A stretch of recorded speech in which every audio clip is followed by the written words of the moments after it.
Yeah, good morning, namaskar to all of you. Welcome to today morning session. We will be expanding further on the four mind theory, and we will be looking at the subconscious mind in some detail today. The subconscious mind is a term which is given by the Western world. I think it comes from Freud. So the Western psychologists look at the human mind in terms of predominantly two minds, okay, the conscious and the subconscious. And the subconscious mind at the farther deeper end is the unconscious mind. The conscious mind is the mind with which we engage with the world. It is that mind which is doing the calculation constantly. It is that mind which is analyzing constantly, which is reasoning constantly, which may be arguing constantly, judging, looking at things with a bias, trying to form an opinion, commenting, reacting. So it is that kind of a mind. This mind interacts through the five senses, through the five sense organs. And this mind interacts with the world outside. This mind is busy in looking at objects, people, and all that is different in the world outside. And based on that, it decides its action. Is this good or is this bad? Should I buy it or should I not buy it? Should I throw it or should I keep it? They judge even things which are non-judgeable, like love, like different feelings. So this conscious mind is a mind which is always present with us. It is present in the present moment. If I am conscious, so I have a conscious mind standing there. This conscious mind is a mind which runs on fear. This conscious mind is a mind which is a survival mind, which helps a man survive in a hostile world outside, in an incriminating world outside, in a world of opposites outside, where you're amongst friends and enemies, where you're amongst good people and bad people, where you're amongst people who are friendly, who are non-friendly, where you're amongst different, you can say, castes, creeds, kinds of people. And then you keep on analyzing, keep on weighing, keep on deducing, keep on coming to a judgment. And in the survival mode, when you are in the extreme survival mode, it helps you to take a decision whether to stand there or run away from there, whether to fight or to flee. So all these kind of actions are performed by the conscious mind through the sense organs. But there is another mind which is much, much more powerful. Much, much, much more powerful than the conscious mind. The conscious mind has no past. The conscious mind has no future. It can only think about the moment. It is the momentary mind. It is the mind which is working in the instant when you are conscious, when your senses are connected to the world outside and to the conscious mind inside. But the subconscious mind works 24/7. It was working even when you were inside your mother's womb. It will work even when you die. I will give you a brief explanation of what am I saying and why am I saying this. What I am saying is that the conscious mind is an instant mind. The subconscious mind is not an instant mind. It is only when your senses are working that the conscious mind is working. When you are sleeping, when your senses are closed, down, shut, the conscious mind is not working. But the subconscious mind is working. When you are sleeping, it is working. When you are in the mother's womb, it was working. You have come out of the mother's womb because of your conscious mind, because of your subconscious mind, because the coming out is programmed. This subconscious mind is even called ahamkara by Sankhya philosophy. Ahamkara means I am the doer. Aham is me, I. Kara is action, doership. I am the doer. So who brings the baby out of the mother's womb? The baby intentionally inside the mother's womb starts the process of coming out. And how does that process start? As the body is built up inside the mother's womb from a single cell structure into an embryo, into a full-fledged body with eyes, ears, nose, tongue, skin, hands, legs, heart, stomach, intestines, kidney, liver, all blood, everything is there inside. It is a fully working mechanism, life inside the mother's womb. So as the baby develops from 1 cell to 2 cells to 4 cells to 8 cells to 16 cells and so on, as it keeps on growing inside, it develops a doership. It develops a doership. It thinks, I will do, I will decide. I am. That presence of I amness comes for the first time inside the mother's womb in the baby when it is fully grown. And it is only then it tries to come out. Then it is physically and mentally complete. The work is done inside. He has developed an ahankara. He has developed a fully developed physical body, active body, which can push, and then it starts the process of action, of doing, of doership, of ahankara. That is how the baby comes out. And when the baby comes out, it does not know where it has come. It does not know what it is seeing because it is seeing with the eyes for the first time. It might not be seeing all the colors also. It might not be listening to all the sounds also. The vision might be hazy, blurred. We don't know. And then the baby is afraid. The baby is scared. The baby starts crying. And the moment the baby starts crying, the conscious mind gets activated. It starts working. It starts collecting information. It gets into survival mode.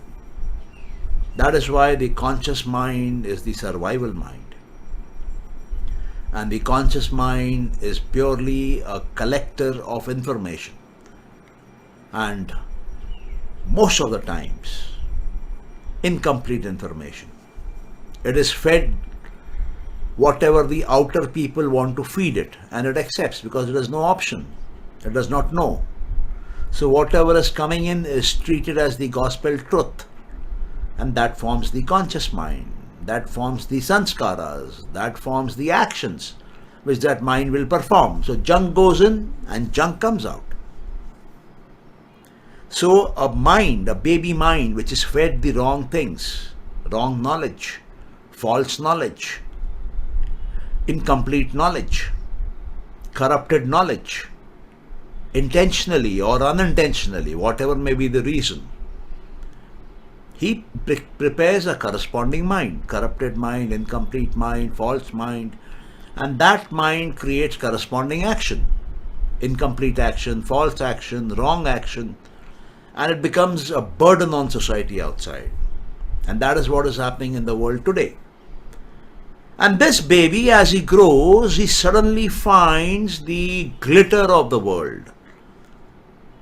He finds some things amusing, some things attractive, some things repulsive, and he definitely has a fear of death, which is natural in a baby, which is natural in all of us. And the ahankar, the doership is there. So this doership mixed with ignorance, lack of knowledge, creates all the problems for that individual as well as for humanity. That is why humanity is stuck today. And when the humanity is operating purely on conscious mind, it is called Kaljug. Because the mind, the senses and the material world are all playing together. So sensory pleasures abound. Sensory knowledge is there. And they are trapped because sensory knowledge is finite. The sense organs are finite. The mind is incomplete. So the existence is incomplete. So there is unhappiness, sorrow, pain, suffering, dukkha everywhere. That is why Kaljug is full of dukkha.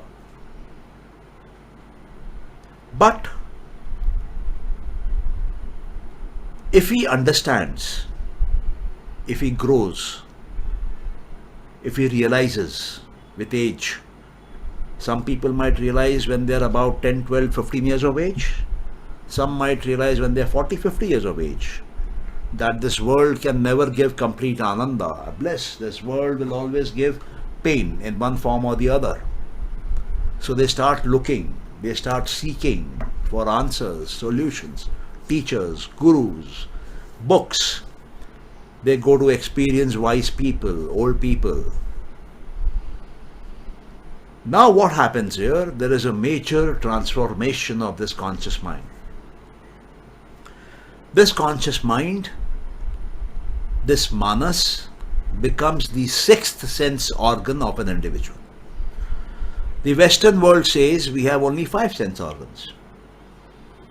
But the Yoga Shastra, the Sankhya Darshan, and all the ancient Indian literature, they say we have 6 Jnana Indriyas. 5 of them you all know.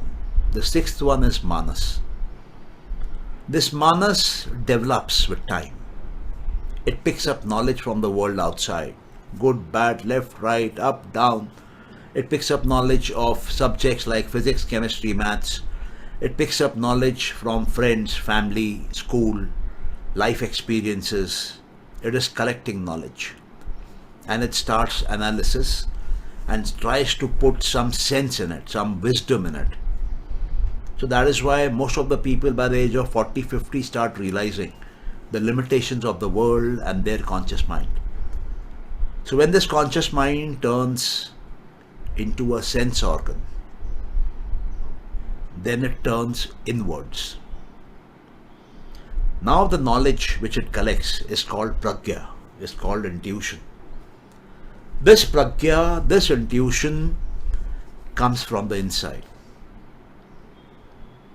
It is coming from the mother. It is coming from the body the mother gave you. It is coming from the body which was formed out of fusion of the father's energy into the mother's egg.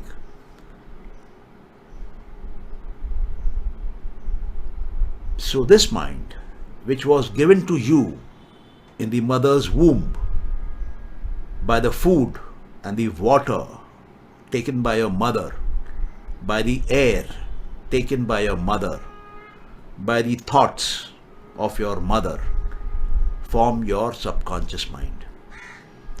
This subconscious mind has the, you can say, the program to develop from a single cell structure to a full grown baby. And this subconscious mind has the program to develop that ahankara in you, that independence in you of doership, or else you will be dependent on the mother forever. So the mother gives you that ahankara. The mother gives you that subconscious mind. That mother gives you that program which runs your whole body automatically without your control. Involuntarily it runs. Your heart beats, your eyes see, your ears listen, your nose smells, your tongue tastes, the kidneys function, livers function, lungs function, every part of the body. The growth of the hair, the growth of the nails, every part of your body. The sweat coming out, the shit coming out, the urine coming out, the food going in, getting digested, the air getting absorbed inside and thrown again outside. Each and every action of your body, mostly, is involuntary. You don't control it. It is running automatically. It is a very complex functioning. Even today, the scientific world, in spite of its biggest technological advances, does not know how it is all happening. They are still experimenting with chemicals, with surgery, to figure out. But that single cell in your mother's womb had that subconscious mind implanted which grew that body, and it came out because of your mother giving that ahankara as part of that subconscious mind. So when that ahankara is out, when you are in the doership mode, you have a choice. In the initial years, you are in survival mode, you have no knowledge, so you are picking up whatever is coming to you. So you are dependent on the society, on the world, on the people outside in your life. But moment you have sufficient knowledge to realize that you have insufficient knowledge, you have wrong knowledge, you have false knowledge, and all your troubles are coming because of lack of knowledge, wrong knowledge, incomplete knowledge. Then you start seeking knowledge. So that seeking of knowledge will lead to pragya. That seeking of knowledge will trigger the manas as a sensing organ. So what does it sense now? Where does it begin? What does it do? It goes inside. It has seen outside. It has seen it has not worked. So it is trying an alternate. It is going inside. So how does it go inside? How do you go inside? This subconscious mind has the power of reflection, has the power of concentration, has the power of contemplation, has the power of meditation, has the power of samadhi, has the power of samayama, has the power to give you siddhis, has the power to put you in complete ananda, has the power to put you in freedom, moksha, liberation. So when he is gathering knowledge outside and experimenting inside, this moving inside by the manas into the ahankara is called sadhana, first stage of sadhana. And the goal is called the siddhi. So you can set a goal. You can set the process of entering inside the subconscious mind. There can be various methods of entering. So you can choose a method and you can start the process. So when you start this process, which I am calling reflective mind process, the manas normally working outside in the world is the reasoning mind. It is constantly reasoning, arguing, weighing options. But once when it is inside, it has to give up reasoning, it has to give up argumentation, it has to give up analysis, logic, judgment, bias. It has to come into a reflective mode. So now the mind starts thinking. Now the mind starts contemplating. Now the mind starts reflecting, concentrating, meditating, going into a deeper state of samadhi, going further into samayama, going further into siddhis, going further into ananda, going further into moksha. So it is this manas which, when it starts to work inside, that all this happens. So if you are not working on your subconscious mind, then you will be stuck in a world of sorrow, dukkha, pain, suffering forever. But if you start this process of entering the subconscious mind under the right knowledge of a proper teacher or a proper time-tested system, or even through self-study, then you can go deep, deep, deep, deep. So this subconscious mind is called the Vichara mind by Patanjali. It is called the Ahankara mind by Kapila Muni. This Ahankara mind, as per the Sankhya model of the creation, is controlling many things. It is controlling, it is giving rise to your manas. It is giving rise to your senses, the 5 sense organs, the 5 organs of action, the 5 subtle powers of sensing which you have, the 5 tanmatras, the 5 panchamahabhutas. All of them are coming from Ahankara mind or the subconscious mind. Subconscious mind has generated all that in the body. That is the powerful mind. So if you are looking at healing your body, it has to happen in the subconscious mind. If you are looking at manifesting something, it has to start in the subconscious mind. If you are looking at finding ananda, peace, it has to start in the subconscious mind. If you want to develop certain qualities in you, if you want to become more courageous, more bold, more confident, more active in life, that work has to start in the subconscious mind. The subconscious mind has memory. It is storing each and everything. Each and everything it is storing. When I say each and everything, I mean each and everything.